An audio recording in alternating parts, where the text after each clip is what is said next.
বিসমিল্লাহির রহমানির রহিম। চলো স্টার্ট করি আমরা হচ্ছে। আচ্ছা, আজকে হচ্ছে নতুন অধ্যায় স্টার্ট করবো ইনশাআল্লাহ। আমাদের অর্গানিক কেমিস্ট্রি তো শেষ, এই নতুন অধ্যায় স্টার্ট করতে আসলে ভালো লাগে বুঝছো। তো বহুত মানে কি বলবো, মানে একদম চড়াই উতরাই পার হয়ে আমরা অর্গানিক কেমিস্ট্রি শেষ করছি। বহুত চড়াই উতরাই, অনেক দিন সময় গেছে এই জায়গায়, মাঝখানে বহুত দিন বন্ধ, আবার এই হয় সেই হয়, তাও আমরা আমি আসলে এটা মানে ভাবতেই পারছি না অর্গানিক শেষ হবে। যাই হোক, এত বড় একটা অধ্যায় শেষ করছি। আসলে অর্গানিক পুরোটা একটা বই, ওরা আসলে একটা বই শেষ করছি বুঝছো। দেখবা পুরাতন সিলেবাসে পুরো অর্গানিক কেমিস্ট্রি হচ্ছে একটা বই, এই বইটা আমরা শেষ করছি। এবং তোমাদের প্রতি আশা থাকবে যে মানে ভিডিও আছে, যদি নাও মনে থাকে তাও ভিডিও ক্লাস সাপোর্ট হিসেবে আছে। তারপরে হাজারি স্যারের পুরাতন বই আছে, আমার খাতা আছে, আর তারপরে কোশ্চিন ব্যাংক আছে। এই সবগুলো যদি কমপ্লিট করতে পারো ইনশাল্লাহ, তাহলে আর কোনো চিন্তা নেই। ঠিক আছে, আমার খাতা, তারপরে হচ্ছে হাজারি স্যারের পুরাতন বই আর কোশ্চিন ব্যাংক। খাতা, বই আর কোশ্চিন ব্যাংক, ঠিক আছে, এই তিনটা পড়লে মোটামুটি ইনশাল্লাহ কমপ্লিট অলরেডি। ঠিক আছে, আর একটু ঘাটাঘাটি করবো, ধরো যে কোনো একটা কিছু বুঝতেছো না বা ঝামেলা হচ্ছে, একটু নেটে ঘাটাঘাটি করবো। আর আমি তো আছি, যদি সময় থাকে তোমার হচ্ছে কল দিবা বা হচ্ছে ফোনে যে কোনো কিছু কন্ট্যাক্ট করবো, কোনো ঝামেলা হবে। আচ্ছা চলো, নতুন অধ্যায় হচ্ছে আমাদের ইলেকট্রোকেমিস্ট্রি, এই তড়িৎ রসায়ন। আচ্ছা তার আগে তড়িৎ রসায়ন শুরু করার আগে কিছু জানাবো, এটা আগে চলো আমাদের জানা দরকার। তড়িৎ রসায়ন অধ্যায়টা শুরু করার আগে আমাদের কয়েকটা জিনিস একটু জানাবো। চলো, এই খাতা পত্র বের করছো তো সবাই, নোট টোট করল। হ্যাঁ চলো, নতুন অধ্যায়। আমাদের প্রথম কথা হচ্ছে,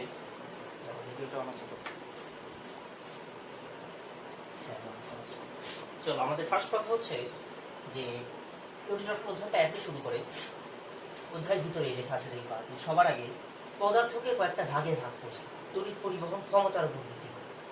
তড়িৎ পরিবহন ক্ষমতার উপর ভিত্তি করে পদার্থকে কয়েকটা ভাগে ভাগ করা হয়।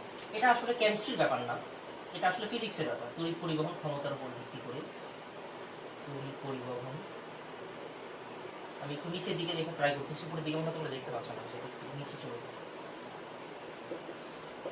তড়িৎ পরিবহন ক্ষমতার উপর ভিত্তি করে পদার্থকে আসলে তিনটা ভাগে ভাগ করা হয়। তোমাদের বই লিখছে দুই ভাগ, কিন্তু আসলে তিন ভাগ। ঠিক আছে, আসলে পদার্থকে তিন ভাগে ভাগ করা হয়, কিন্তু তোমাদের বই লিখছে দুই ভাগ।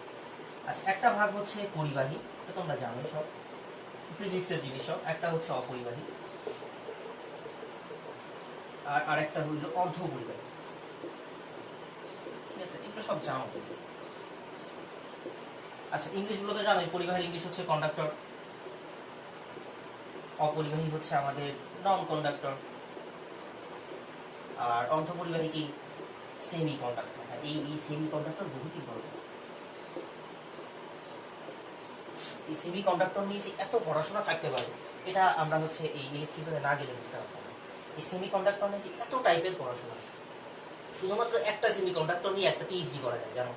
যেমন আমাদের একজন টিচার আছেন, উনি হচ্ছে দুইটা সেমি কন্ডাক্টরের উপর পিএইচডি, মানে সেমি কন্ডাক্টরের কোনো একটা ধর্ম যাই হোক। ঠিক আছে, আমার অত তো এখন ভালো আমরা জানি না, বুঝি না। যাই হোক, উনি সম্মতি যে এই এই গ্যালিয়াম আর্সেনাইড নিয়ে পিএইচডি করছে, এটা একটা সেমি কন্ডাক্টর, এটা নিয়ে ওনার পিএইচডি।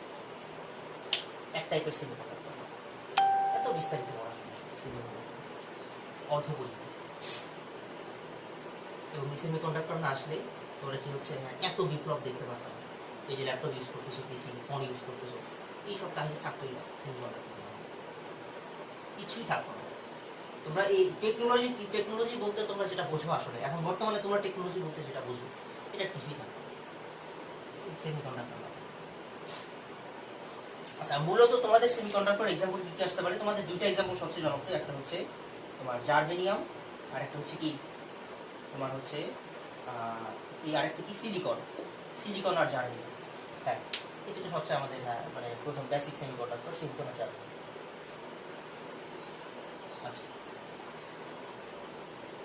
আচ্ছা গেল অর্ধপরিবাহী নিয়ে কাজ। তাহলে এটা হচ্ছে বিশাল একটা আমাদের সেক্টর, এই সেক্টর নিয়ে আসলে বই কাজ করা হয়। হ্যাঁ, তুমি যদি পড়ো এটা ইলেকট্রিক্যাল ইঞ্জিনিয়ারিং যদি পড়ো, এটা নিয়ে হ্যাঁ জানতে পারো, ফিজিক্সে তোমাদের একটু ক্লাস। অপরিবাহী নিয়ে আমাদের কোনো আলোচনাই নেই, অপরিবাহী নিয়ে তেমন কোনো পড়াশোনা নাই। আরে হ্যাঁ, অপরিবাহী নিয়ে আমি কী করবো, তুমি পরিবহন করে না, কাঠ কয়লা, ঠিক আছে, এগুলো নিয়ে কোনো, এগুলোর এক্সাম্পল তোমরা জানো সব, এগুলো নিয়ে না। আচ্ছা, এবার পরিবাহীর ভিতরে আসো। আচ্ছা, পরিবাহী মানে হচ্ছে যারা তড়িৎ পরিবহন করে। আচ্ছা, তো তড়িৎ পরিবহন করে এরকম জিনিসটা আমরা দুই ভাগে ভাগ করা যায়। একটা হচ্ছে যারা ইলেকট্রন দিয়ে তড়িৎ পরিবহন করে, তাদের নাম হচ্ছে ইলেকট্রনীয় পরিবাহী। ইলেকট্রনীয় পরিবাহী। আচ্ছা, ইলেকট্রনীয় পরিবাহী বলতে আসলে কারা? এই দুনিয়ার যত ধাতু আছে, দুনিয়ার সব ধাতু, এটা হচ্ছে ইলেকট্রনীয় পরিবাহী। তোমরা তো জানো যে এগুলোকে আর বলার দরকার আছে, ধাতু কেন ইলেকট্রন পরিবহন করে, তড়িৎ পরিবহন করে, কারণ এর মাঝে মুক্ত ইলেকট্রন থাকে। হ্যাঁ, তো মুক্ত ইলেকট্রন আবার কেন থাকে? অধাতুতে কেন মুক্ত ইলেকট্রন থাকে না?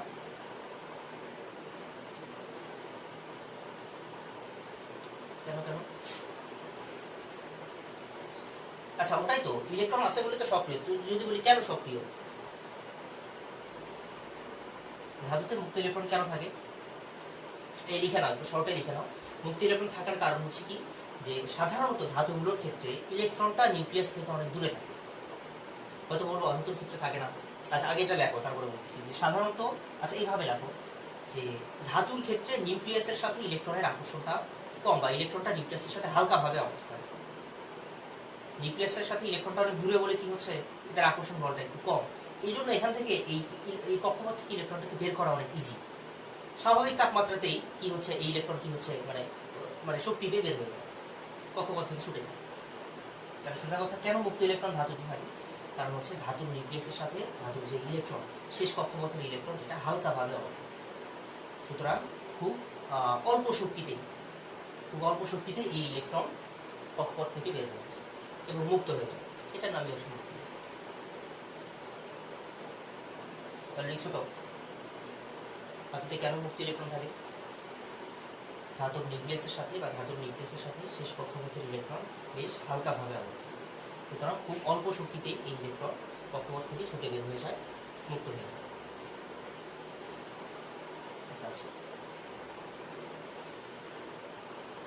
আচ্ছা, এটাকে আরেকভাবে বলা যায়। হ্যাঁ বল। হ্যাঁ হ্যাঁ হ্যাঁ, আচ্ছা, ড্রিফট ভেলোসিটি কাহিনী আছে, কিন্তু সেটা শুধু অনেকগুলো ধাতু থাকে, তখন অনেকগুলো ধাতু থাকে, ঠিক আছে, মানে একটা ধাতু পাত নিচ্ছ সেখানে। আচ্ছা, আমরা অত না যাই, আগে বলি যে কি যেন একটা বলছিল। ও আচ্ছা, এটাকে আরেকটা কথাই বলা যায়, কথা আমি বলে দিলাম হালকাভাবে, এটাকে আরেকভাবে বলা যায়। এটা হচ্ছে তোমার, এটা একটু লিখে নাও, বুঝবা কিনা জানি না, যদি তুমি সেমি কন্ডাক্টর পড়তে হবে। এই জায়গায় লেখো, এই পরিবহন ব্যান্ড ও যোজ্যতা ব্যান্ডের মাঝে পার্থক্য অনেক। পরিবহন ব্যান্ড ও ব্যান্ড থিওরি করছো তোমরা? হ্যাঁ, ফিজিক্স আছে। হ্যাঁ হ্যাঁ, করছো তো।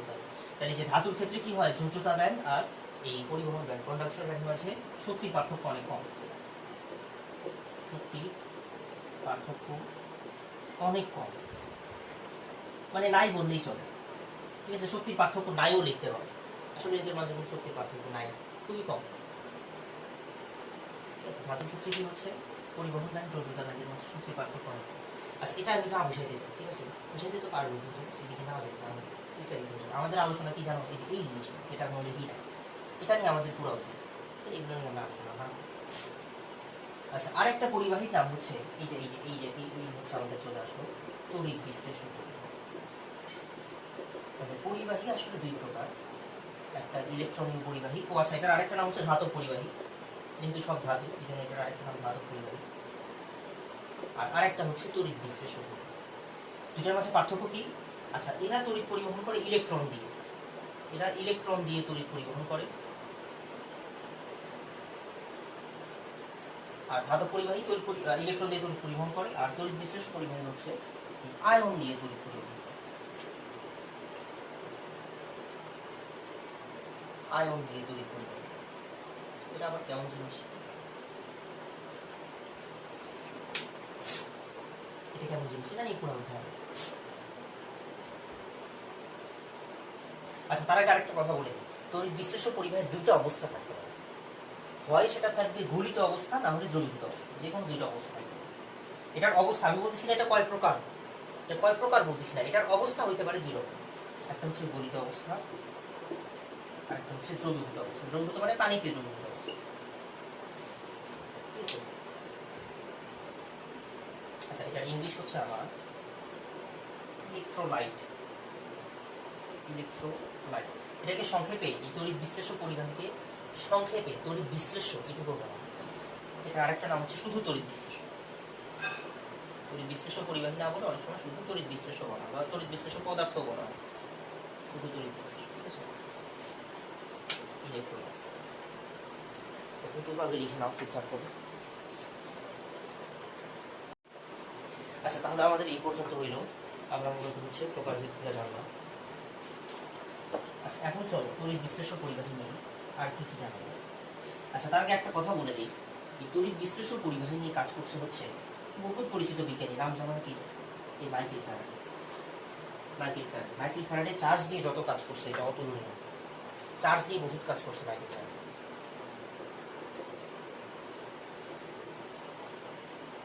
তার ইনি মূলত হচ্ছে চার্জ নিয়ে কাজ করছে। তাহলে আমি একটু বলি, শোনো কাহিনী, শোনো কাহিনী হচ্ছে তো। আচ্ছা, তার আগে আমাদের এখানে যে তড়িৎ বিশ্লেষ্য পরিবাহী দেখলে এটা কয়টা অবস্থা হতে পারে? গলিত আর দ্রবীভূত। আচ্ছা, এখন শোনো, দুনিয়ায় যত দ্রবণ আছে সবাই কি তড়িৎ পরিবহন করে? যেমন ধরো তুমি চিনির দ্রবণ বানাইবা, চিনির দ্রবণ তড়িৎ পরিবহন করবে। এই ধরো কি হয়েছে, হ্যাঁ হ্যাঁ হ্যাঁ হ্যাঁ হ্যাঁ মানে সোজা কথা, হ্যাঁ যেটা দিয়ে দ্রবণ বানাবা সেটা পোলার যৌগ হয়। ঠিকই বলছো, ঠিক আছে। পোলার যৌগ না হলে আমরা এখন কি বলবো সেটা, মানে আচ্ছা সেটা বলতেছি না। আচ্ছা, তাহলে প্রথম কথা শোনো, তাহলে চিনির দ্রবণ কি তড়িৎ পরিবহন করবে? না, এটা তড়িৎ পরিবহন করে না। তাহলে ওনার এক্সপেরিমেন্টগুলো এমনই ছিল যে চিনির দ্রবণ তড়িৎ পরিবহন করে না। আচ্ছা, কিন্তু তুমি যদি লবণের দ্রবণ বানাও, হ্যাঁ লবণের দ্রবণ তড়িৎ পরিবহন, লবণ ধরো আমাদের সোডিয়াম ক্লোরাইড, ঠিক আছে, হ্যাঁ এটা কি করে? তড়িৎ পরিবহন করে। আচ্ছা, তিনি বলবেন যে হ্যাঁ তাহলে কেন একটা করে আর একটা করে না? আচ্ছা, মূল কথা হলো যখনই তড়িৎ পরিবহন করে তার মানে আসলে তার মাঝে কি আয়ন আছে। উনি বলবেন যে এই দ্রবণে কোনো আয়ন নাই, এই জন্য এটা তড়িৎ পরিবহন করে না, আয়ন নাই, আর এর মাঝে আসলে আয়ন আছে।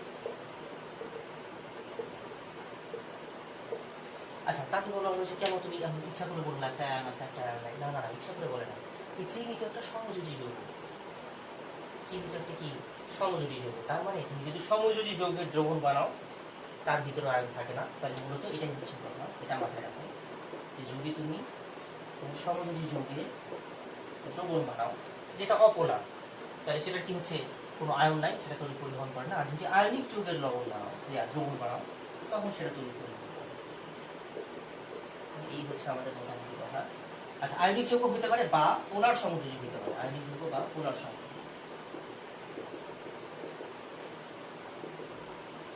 ঠিক আছে, এরা কি করে? আমাদের তড়িৎ পরিবহন করে।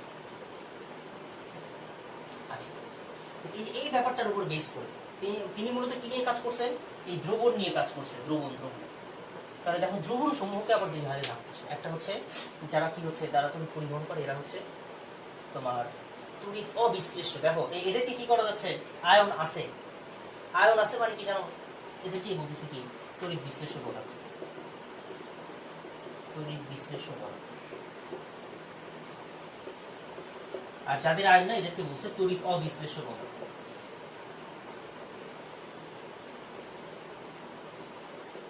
তাহলে ফ্যারাডে আবার মোটা দাগে পদার্থকে দুই ভাগে ভাগ করছে। এই ফ্যারাডে আবার কি করছে? মোটা দাগে পদার্থকে দুই ভাগে ভাগ করছে, যে এক টাইপের পদার্থ যাদের মধ্য দিয়ে তড়িৎ পরিবহন করে এরা হচ্ছে তড়িৎ বিশ্লেষ্য পদার্থ, কিন্তু তারা অবশ্যই কি দ্রবণ। মূলত ফ্যারাডে দ্রবণকে দুই ভাগে ভাগ করছে, একটা হচ্ছে তড়িৎ বিশ্লেষ্য পদার্থের দ্রবণ, আর একটা হচ্ছে তড়িৎ অবিশ্লেষ্য পদার্থ। বিশ্লেষ্য আর তড়িৎ অবিশ্লেষ্য। তড়িৎ অবিশ্লেষ্য কারা? যারা হচ্ছে সমযোজী, আর তড়িৎ বিশ্লেষ্য কারা? আয়নিক যৌগ আর পোলার সমযোজী যৌগ।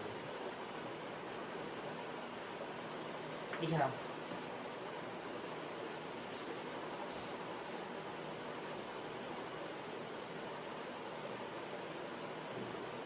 ঠিক আছে, আচ্ছা হিসাবো।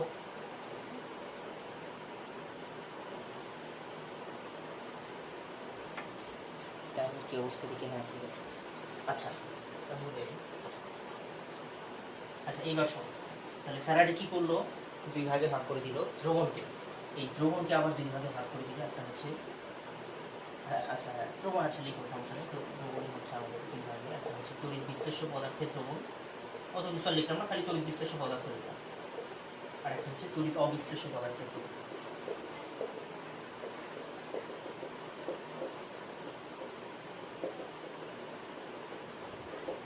আচ্ছা, তড়িৎ বিশ্লেষণে আমাদের কোনো কাহিনী নাই, এই অধ্যায়টা নিয়ে কোনো আলোচনা নেই। আচ্ছা, তড়িৎ বিশ্লেষণ আবার দুই রকম। আচ্ছা, তার ইংলিশ টার্মগুলো লিখে নিও। এটা হচ্ছে ইলেকট্রোলাইট আর এটা হচ্ছে কি নন ইলেকট্রোলাইট।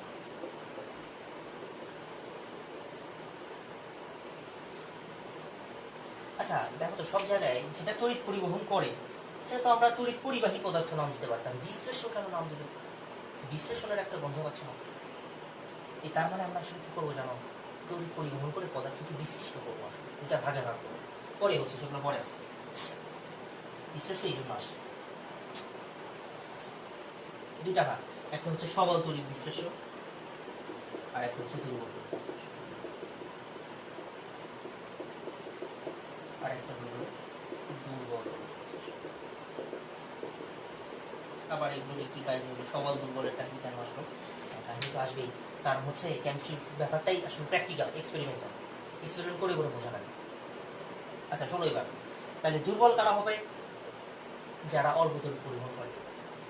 বা ধরো ব্যাপারটা এরকম করে ভাবতে পারো, ধরো আমাদের কোনো একটা পদার্থ যদি 100% ভেঙে যায়, যেমন যেমন যেমন ধরো তুমি যদি সোডিয়াম হাইড্রোক্সাইডটা, এই এক্সাম্পল শোনো, তারপর এটাকে যদি পানির মধ্যে দাও, পানির মধ্যে এটা পুরোপুরি আয়নিত হয়ে যায়, সোডিয়াম আয়ন আর OH মাইনাস আয়ন, একদম মোটামুটি কি হচ্ছে প্রায় 100%, almost 100% ion, sodium ion OH minus ion ভেঙে যায়। এই জন্য এটা হচ্ছে সবল তড়িৎ বিশ্লেষণ। আর ধরো তুমি যদি অ্যামোনিয়াম হাইড্রোক্সাইড নাও, অ্যামোনিয়াম হাইড্রোক্সাইড অবশ্যই, আচ্ছা না নাও, শুধু তুমি অ্যামোনিয়াম হাইড্রোক্সাইড নাও। আচ্ছা অ্যামোনিয়াম না দিয়ে দাও, ধরো আমি এবার নিয়ে নাও, ধরো হচ্ছে অ্যামোনিয়াম কার্বনেট, এটা বেটার, অ্যামোনিয়াম কার্বনেট, এটাও একটা যৌগ। এটা যদি তুমি পানিতে দাও, এটা 100% নিয়োজিত হবে, এটা খুবই অল্প, এই জন্য এটাকে কি করা হয়, আচ্ছা উভমুখী চিহ্ন দিয়ে দেখানো হয়, যেমন এটা যেগুলো দুর্বল তড়িৎ বিশ্লেষণ সেগুলোর এই যে বিয়োজনের ইকুয়েশনটা উভমুখী চিহ্ন দিয়ে দেখানো হয়, ঠিক আছে। NH4 প্লাস প্লাস হচ্ছে আমাদের CO3, এটা খুবই কম পরিমাণে দিয়ে দিতে হয়, অনেক কম, অনেক কম। ধরো আমাদের কত হচ্ছে, এই লেস দেন 5%, 5%-এরও কম দিয়ে দিতে হবে, আর এটা অলমোস্ট 100% দিয়ে দিতে হবে। তো এই যে যেগুলো কি হচ্ছে আমাদের 5%-এর কম নিয়োজিত হয় তারা আসলে দুর্বল, আর যারা কি হচ্ছে প্রায় 100% নিয়োজিত। এখন তাহলে এটা কি আমরা এই যে মানে চোপা দেখে বুঝবো? সোডিয়াম হাইড্রোক্সাইড দেখতে এরকম, চোপা দেখে কি বুঝবো? মুখ দেখে বুঝবো? এটা এই চোপা দেখে বোঝার দরকার নাই। তড়িৎ বিশ্লেষণ আসলে তিনটা জিনিস, একটা হচ্ছে অ্যাসিড, একটা হচ্ছে ক্ষার, আচ্ছা সবল লেখো, সবল অ্যাসিড, মানে যারা সবল তড়িৎ বিশ্লেষণ এটা হচ্ছে সবল অ্যাসিড, সবল ক্ষার আর সবল লবণ, তিনটা জিনিসই আসলে সবল তড়িৎ বিশ্লেষণ। তাহলে দুর্বল কারা? এই যে একইভাবে দুর্বল অ্যাসিড, দুর্বল ক্ষার আর দুর্বল ক্ষার, দুর্বল, এরা কারা? চলো একটা পরিচয়। তাহলে যারা সবল ক্ষার, সবল অ্যাসিড, সবল লবণ, এটা হচ্ছে সবল তড়িৎ বিশ্লেষণ। ইলেকট্রোলাইট মানে কি বলে, এটা স্ট্রং ইলেকট্রোলাইট, ইংলিশ কিন্তু কি এই যে স্ট্রং ইলেকট্রোলাইট, ইলেকট্রোলাইট তো দুইটা, একটা হচ্ছে স্ট্রং ইলেকট্রোলাইট আর একটা উইক ইলেকট্রোলাইট, হচ্ছে উইক ইলেকট্রোলাইট। দেখছো অধ্যায় কিন্তু এখন শুরু করতে পারলাম না, অধ্যায় শুরু করার আগে এত কিছু জানা, তবে আর কি এত কিছু মানে জানা লাগতো না যদি না তোমার রাসায়নিক সাম্যাবস্থা বলো। রাসায়নিক সাম্যাবস্থায় সবগুলো আলোচনা আছে, ফ্যারাডের এইসব কাহিনী রাসায়নিক সাম্যাবস্থা দেখবা, যদি ভিডিও দেখে থাকো ওখানে বলছি।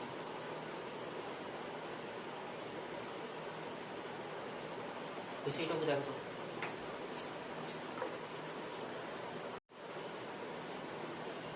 তাইলে আমাদের ইলেকট্রোলাইট আবার গেল দুই প্রকার, একটা স্ট্রং ইলেকট্রোলাইট আর একটা উইক ইলেকট্রোলাইট। আচ্ছা আর একটা কথা বলে দিই, এই উইক ইলেকট্রোলাইট নিয়ে সব আলোচনা কোন অধ্যায় হয়েছে?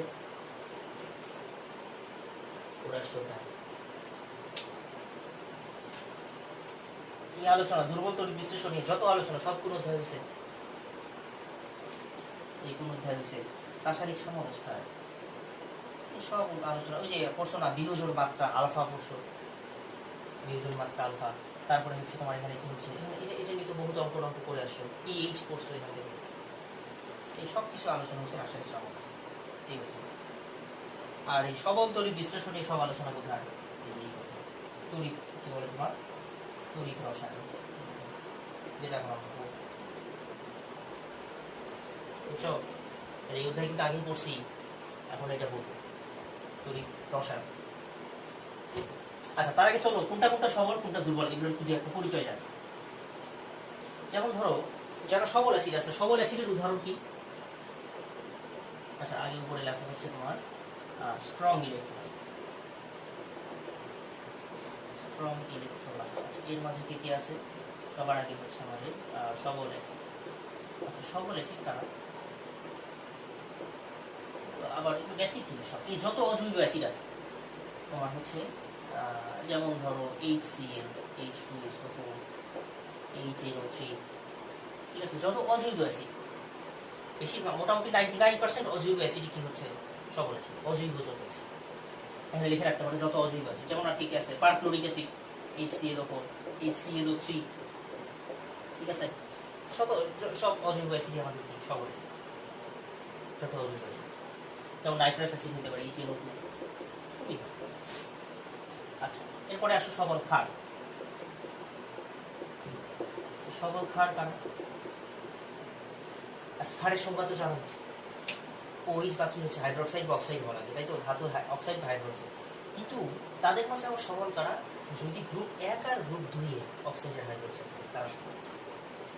এই গ্রুপ 1 ও 2 এ অক্সাইড এবং হাইড্রোক্সাইড, অক্সাইড ও হাইড্রোক্সাইড এরা হচ্ছে সবল।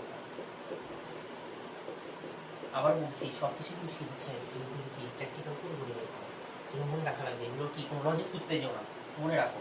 গ্রুপ 1 এবং গ্রুপ 2 এর অক্সাইড এবং হাইড্রোক্সাইড হচ্ছে সবল ক্ষার, যেমন সোডিয়াম হাইড্রোক্সাইড, পটাশিয়াম হাইড্রোক্সাইড, তারপরে তোমার এই যে এদিকে কি আছে ম্যাগনেসিয়াম হাইড্রোক্সাইড, ঠিক আছে, এই সবগুলো কি আমাদের সবল। হ্যাঁ হ্যাঁ, এই যত অজৈব আছে বললাম তো, H3PO4, ফসফরাস, H3PO3, সবাই যত অজৈব অ্যাসিড আছে সবাই। আচ্ছা, কিন্তু অজৈব অ্যাসিডগুলোর মাঝে আবার দুইটা ভাগ। একটা হচ্ছে হাইড্রোজেন সালফাইড আর একটা হচ্ছে কার্বনিক অ্যাসিড। বলে দিব এখানে।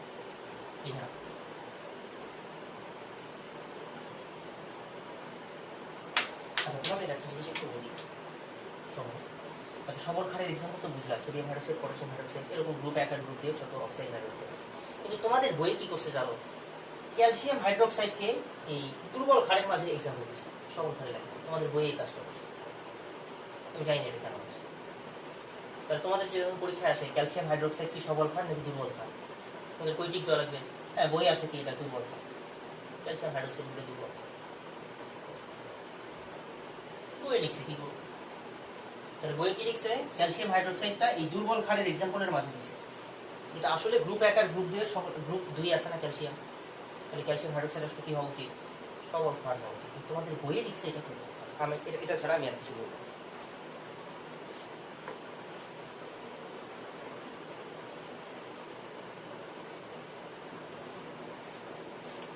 বুঝছো? লিখছে কি করবো, করার কিছু নাই। এখন আসো সবল লবণ কারা? সবল লবণ,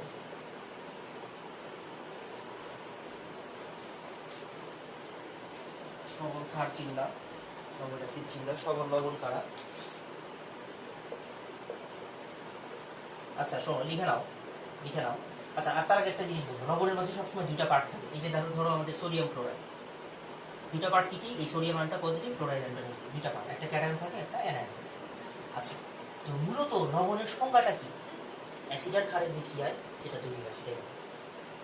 একটা অ্যাসিড আর একটা ক্ষার বিক্রিয়া করে যেটা তৈরি করে এটাই, পানি ছাড়া যেটা তৈরি করে এটাই, ঠিক আছে। তাহলে এই জায়গায় লবণের যে পজিটিভ পার্ট, বলো তো এটা কি ক্ষার থেকে আসছে না অ্যাসিড থেকে আসছে? এই লবণটা আসলে কোন কোন অ্যাসিড আর ক্ষারে ভর্তি হয়েছে? হ্যাঁ হ্যাঁ, ক্ষার থেকে আসছে। এই লবণটা আসলে আসছে কোন কোন অ্যাসিড আর ক্ষার থেকে? সোডিয়াম হাইড্রোক্সাইড আর HCl। এই যে দেখো, ক্ষারের যে পজিটিভ পার্ট এটাই হচ্ছে লবণের পজিটিভ পার্ট, আর অ্যাসিডের যে নেগেটিভ পার্ট এটাই হচ্ছে লবণের নেগেটিভ। তাহলে পজিটিভ পার্টটা আসে আসলে ক্ষার থেকে, লবণের যে দুইটা পার্ট তার মাঝে পজিটিভটা ক্ষার থেকে আসে, নেগেটিভটা অ্যাসিড থেকে আসে।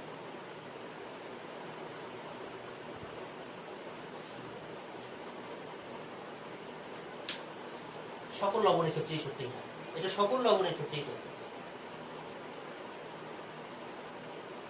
হ্যাঁ, জটিল লবণের ক্ষেত্রেও সত্যি, জটিল লবণের ক্ষেত্রগুলো সত্যি।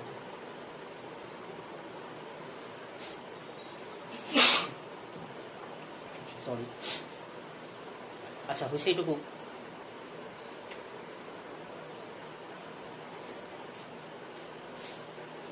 আচ্ছা এবার শোনো, তাহলে সবল লবণের সংজ্ঞাটা কি আসলে?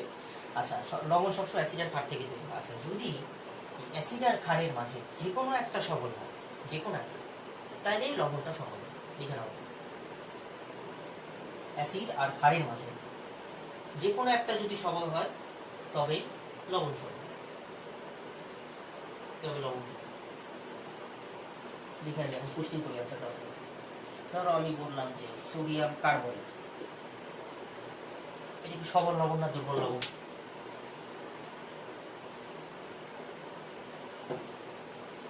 সবল। হ্যাঁ, আর অ্যাসিডটা আসলে কোন অ্যাসিড?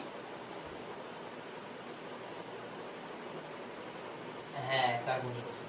কার্বনিক অ্যাসিড কিন্তু একটা দুর্বল অ্যাসিড। দেখো এর মাঝে কিন্তু কার্বনিক অ্যাসিড লিখি নাই। কার্বনিক অ্যাসিড কিন্তু একটা দুর্বল, কিন্তু সোডিয়াম হাইড্রোক্সাইড কি সবল? তাহলে যে কোনো একটা সবল হলে কি লবণ সবল। তাহলে এটা কি আমাদের সবল লবণের উদাহরণ। আর কি কি হতে পারে? যেমন ধরো বললাম অ্যামোনিয়াম ক্লোরাইড, এটাও সবল লবণ। তার কিন্তু এই জায়গায় ক্ষারের পার্টটা কিন্তু দুর্বল ছিল, অ্যামোনিয়াম হাইড্রোক্সাইড কিন্তু দুর্বল, ঠিক আছে। কিন্তু অ্যাসিডের পার্টটা আবার সবল। যাবে অ্যাসিডটা কোন অ্যাসিড? HCl, এটা আবার সবল। এই জন্য কি হয়ে গেছে, লবণটা সবল হয়ে গেছে। আবার দুইটাই সবল হলে তাহলে তো হবেই। যেমন ধরো দুইটাই সবল আমাদের কি, ম্যাগনেসিয়াম ক্লোরাইড অবশ্যই সবল লবণ, ম্যাগনেসিয়াম হাইড্রোক্সাইড একটা সবল ক্ষার, আর HCl কি একটা সবল আছে, তার নাম সবল। আচ্ছা, কিন্তু ধরো আমি কোশ্চেন বললাম যে আমাদের হচ্ছে ধরো অ্যামোনিয়াম কার্বনেট, এটা কি সবল লবণ হবে? হ্যাঁ, এটা উইক হবে। কারণ কি, এই যে NH4OH, এটাও আমাদের কি হচ্ছে, উইক ক্ষার, মানে উইক বেস। আর এটা হচ্ছে H2CO3, এটাও আমাদের কি, উইক অ্যাসিড। তাহলে দুইটাই উইক হলে তখন কি হবে লবণ, বুঝতে পারছো তাই? এবং এটাই তখন দুর্বল তড়িৎ বিশ্লেষণ। এটা ওর মাঝে গিয়ে বলি।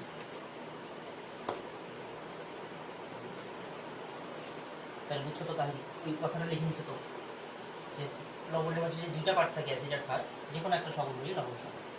তাহলে এটা কিন্তু একটা উইক সবল।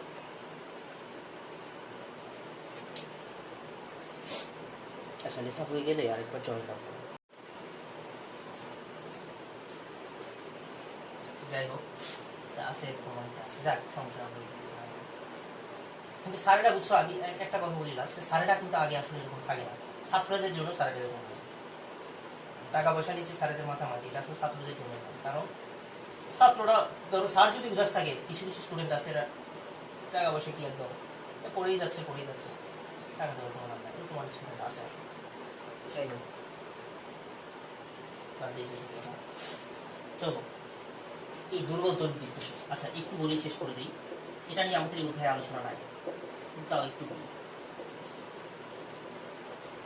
দুর্বল তড়িৎ বিশ্লেষণ, আচ্ছা তাহলে কি হবে এটাও? ওই যে তিনটা ভাগ, একটা হচ্ছে দুর্বল অ্যাসিড, একটা হইল দুর্বল ক্ষার, আর একটা হচ্ছে দুর্বল লবণ।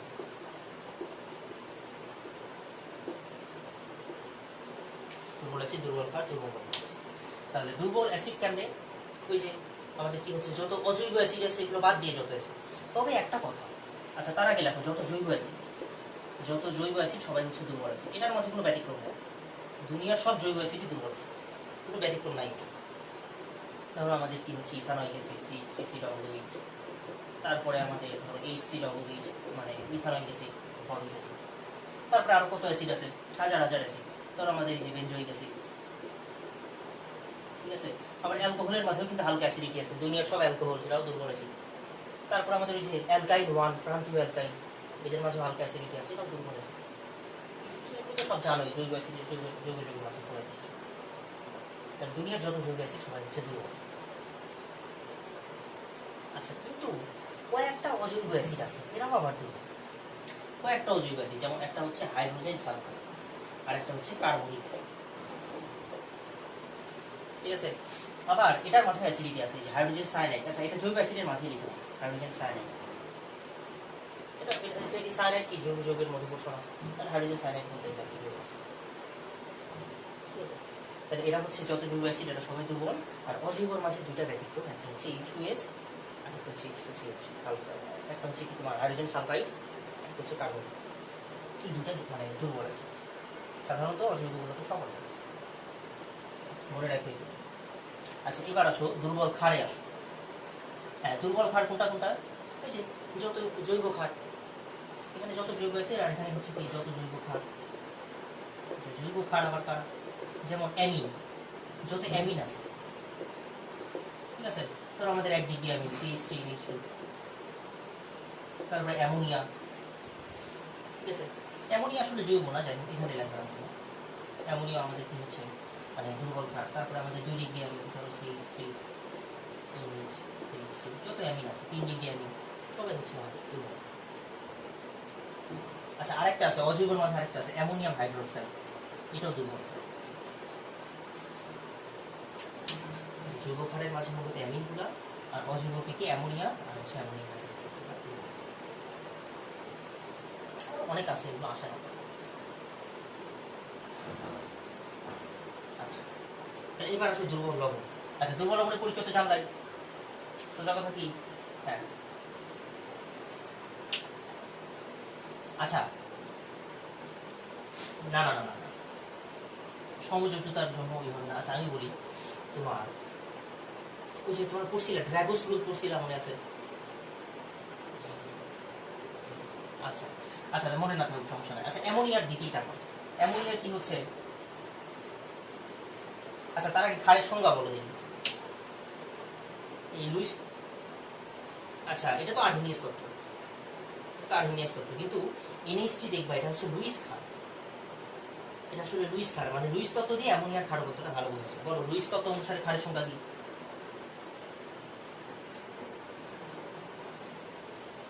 কি ছিল?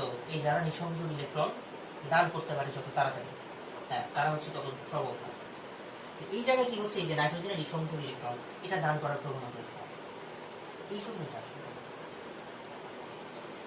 বুঝছো, এই জন্য এটা দুর্বল। নাইট্রোজেনের যে নিঃসংযোগ ইলেকট্রন এটা ধরে। আচ্ছা সত্যি কথা বলতে যত লুইস ক্ষার আছে এরাই দুর্বল ক্ষার। যাদের এই নিঃসংযোগ ইলেকট্রন দিয়ে যারা ক্ষার হয় তারাই দুর্বল ক্ষার, তারাই আসলে দুর্বল। হ্যাঁ বুঝলাম। যাই হোক মোটামুটি লুইস ক্ষারগুলো আসলে দুর্বল ক্ষার, কারণ এদের নিঃসংযোগ মানে ইলেকট্রন কি হচ্ছে নাইট্রোজেনের কক্ষপথে থাকে, এটা এটা কি হচ্ছে সহজে দিতে চায় এই জন্য। আচ্ছা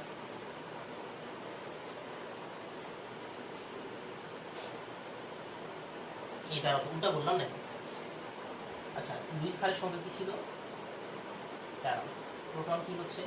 হ্যাঁ ঠিক আছে ঠিক আছে ঠিক আছে। আচ্ছা হ্যাঁ লুইস ক্ষার ঠিকই আছে আমাদের। আচ্ছা এবার আসো দুর্বল লবণ। হ্যাঁ দুর্বল লবণ কি? ওই দুইটা পার্টের দুইটাই যদি দুর্বল হয়, অ্যাসিড ও ক্ষার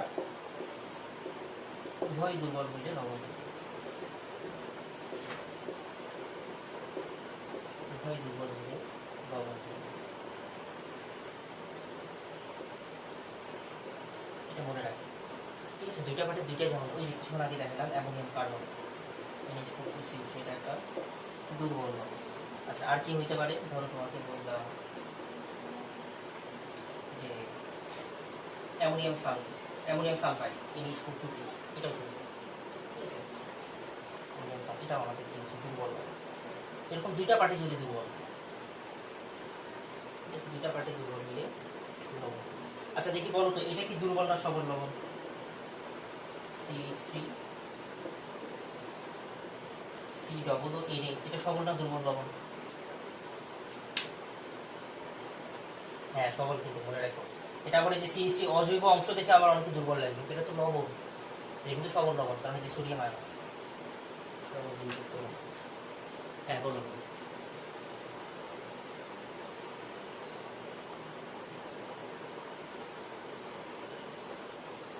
হ্যাঁ আসলে তো আলফা দিয়ে হয়, আসলে আলফা দিয়েই। হ্যাঁ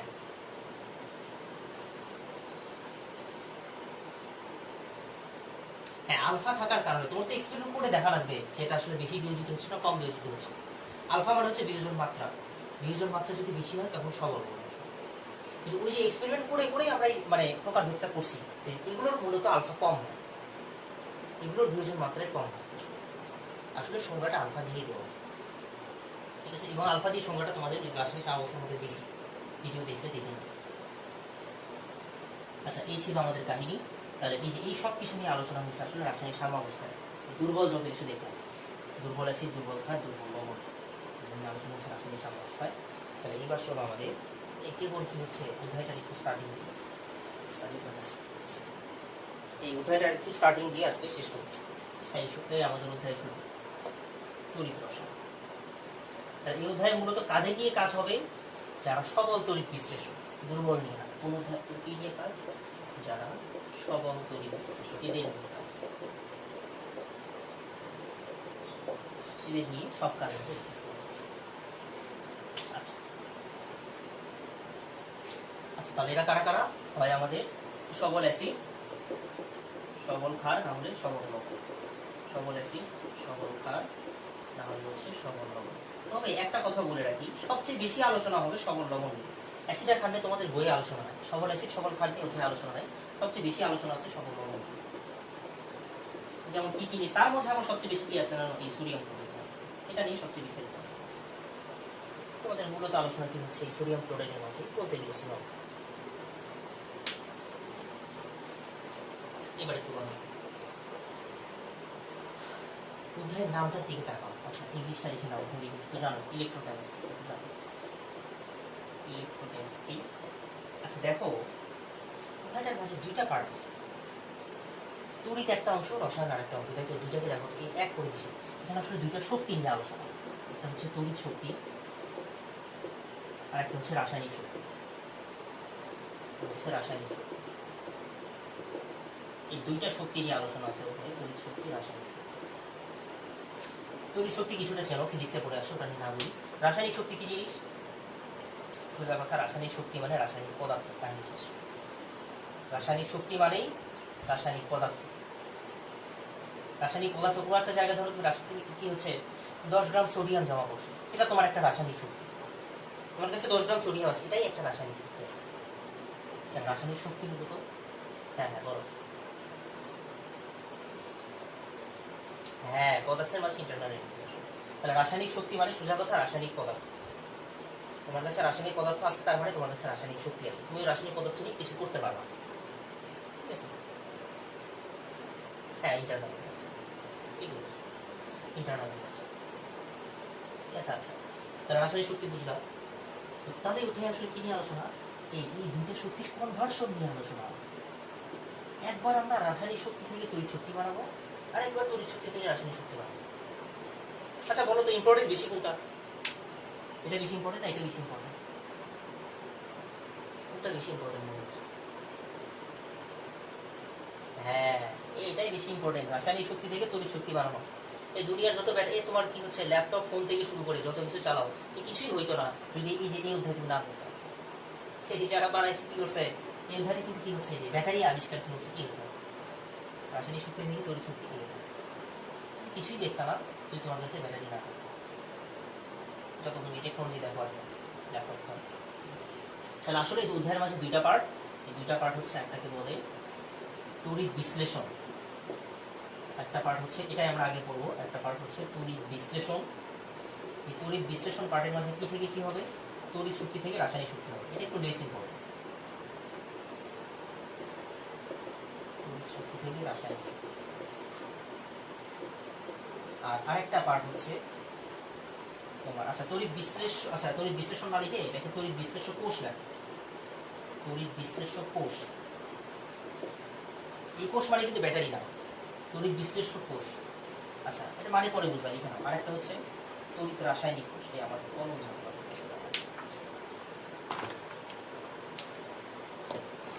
আরেকটা হচ্ছে তড়িৎ রাসায়নিক, একটা হচ্ছে তড়িৎ বিশ্লেষ্য কোষ আর একটা তড়িৎ রাসায়নিক কোষ। আর এখানে কি হবে? রাসায়নিক শক্তি তড়িৎ শক্তিতে রূপান্তরিত হবে।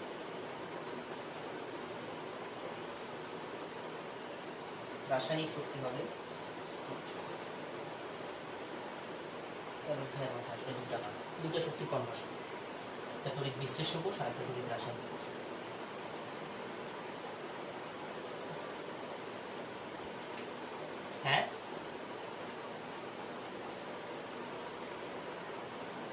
না না না, তোমার ধরো এটা মূলত ইউজ হয় হচ্ছে ধাতু নিষ্কাশনের ক্ষেত্রে। এটার ব্যাপক একটা ইউজ আছে ধাতু নিষ্কাশনের ক্ষেত্রে, খালি অ্যানালাইসিস না, এটারও কাজ আছে, কিন্তু লেস ইম্পর্টেন্ট হলেও কাজ আছে। বেশি না, প্র্যাকটিক্যাল ইউজও আছে। হ্যাঁ বল। হ্যাঁ এই যে ভালো একটা বলছি, ইলেকট্রোপ্লেটিংয়ে ওটা ইউজ হয়। ইলেকট্রোপ্লেটিং, গ্যালভানাইজিং, এগুলোতে ইউজ হয়। প্র্যাকটিক্যাল অনেক ইউজ আছে। তারপরে কি সোনার দোকান যারা দিছে, এই সোনার দোকানদার কি হচ্ছে তড়িৎ বিশ্লেষণ অধ্যায় করছে। এই সোনার দোকান এই কি হচ্ছে ইমিটেশনের উপরে সোনার প্রলেপ দেয়, এটা কিসের তড়িৎ বিশ্লেষণ। তার মানে কি উদ্দেশ্য, কিন্তু সোনার একটা দোকান দিল। আমার এক ছাত্র কিন্তু বলছে যে ভাই আমার দোকান আমি একটা দিব, আসলেই দিব, এবং দোকানের হাফ শেয়ার আপনার। হ্যাঁ দিয়ে দাও, দেখা যাক সামনে একটা আমরা দোকানও দিতে পারি। এই সোনা দোকান একটা আমার। হ্যাঁ এই বড় লোক হওয়ার স্বপ্ন দেখার যায় না, বড় লোক হওয়ার স্বপ্ন দেখা যায় না। এই জন্য তো আমরা ইমিটেশনের উপরে সোনার একটা হালকা প্রলেপ দিয়ে চাই। মেয়েরা তো মেয়ে আছে নাকি, তাহলে মেয়েরই কথা। মেয়েরা আসলে কিছু রাগ করো না, মেয়ে থাকলে আমি রাগ করবো না। আসলে এই ইমিটেশনের উপরে সোনার প্রলেপ দেওয়া জিনিস পড়ে, তার মানে কিন্তু যাই হোক সেইগুলো নিয়ে আলোচনা হয়ে পড়ে। আচ্ছা তাহলে তড়িৎ বিশ্লেষ্য কোষের মাঝে কি কি নিয়ে আলোচনা থাকবে? একটা হচ্ছে তড়িৎ বিশ্লেষণ নিয়ে আলোচনা থাকবে, তড়িৎ বিশ্লেষণ। তারপরে একটা পার্ট থাকবে হচ্ছে ইলেকট্রোপ্লেটিং,